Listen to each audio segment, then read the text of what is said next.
If there's one thing Dennis Stowell was known for in his life, it was hard work, and that he worked hard in no small measure for the benefit of others.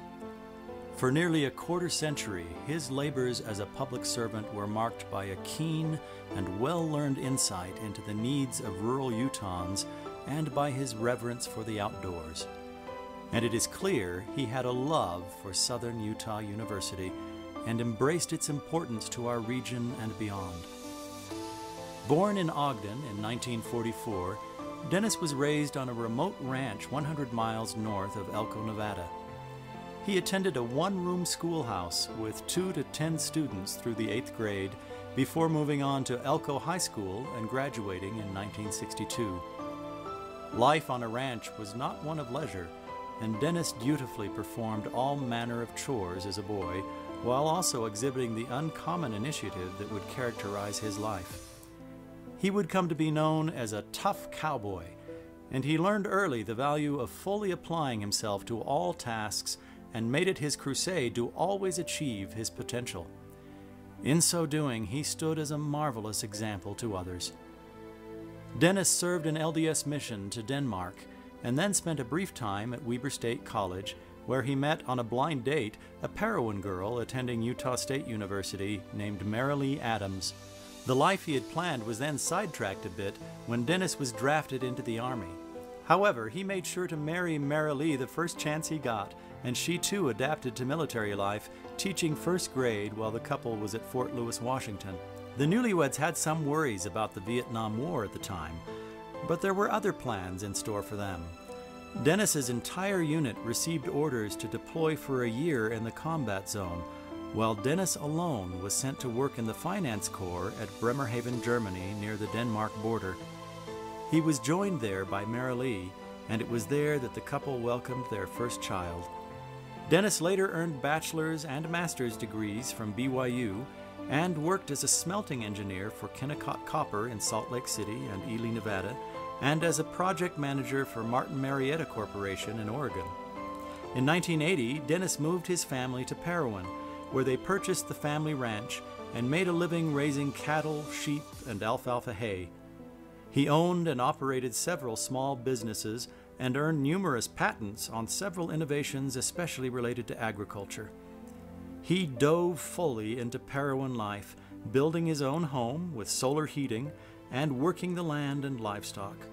In 1986, he was prompted by many in the community to run for mayor and was elected to 2 terms, and was appointed by the city council to serve 2 years of a later unexpired mayoral term. He led fights to preserve historic buildings in his town and guided the successful effort to establish Parowan Heritage Park and the Pioneer Tribute Monument, while establishing a number of events designed to aid the economy of his town through tourism. He went on to serve 10 years as an Iron County Commissioner before being elected in 2006 to the first of 2 terms in the Utah State Senate, representing Iron, Garfield, Kane, Millard, and Beaver counties, as well as a portion of Washington County.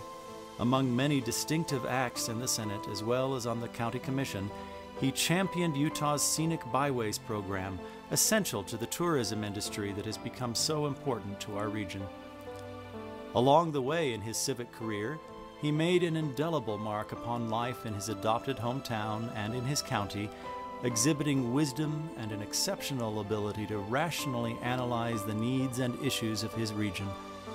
He was dedicated to water rights and fully understood the rural economy and lifestyle and the importance of preserving the agricultural roots of Utah. In all things, he was dedicated to making government more efficient and responsible. He fought for the advancement of Southern Utah University and led successful efforts to obtain legislative funding for the L.S. and Aline W. Skaggs Center for Health and Molecular Science, as well as for additional funding for the proposed new Utah Shakespeare Festival Theater at a time when he was combating cancer, and lesser men might have let such arduous labors fall by the wayside. He remained courageous and true to his calling until his death on April 17th of last year. Dennis was a dedicated family man. He and Marilee raised 7 children and did so with love and zeal, once again with a determination to make a difference in our world. To date, there are 18 grandchildren who now, or who will one day, embrace the importance of the life of their grandfather. Dennis will always be remembered as a man of conviction and of concern for others. His contributions not only to life in our region, but to Southern Utah University as well, mark him as a man of singular conviction and achievement. It is not only appropriate, but indeed fundamental that Dennis Stowell be posthumously honored tonight with the university's Distinguished Service Award.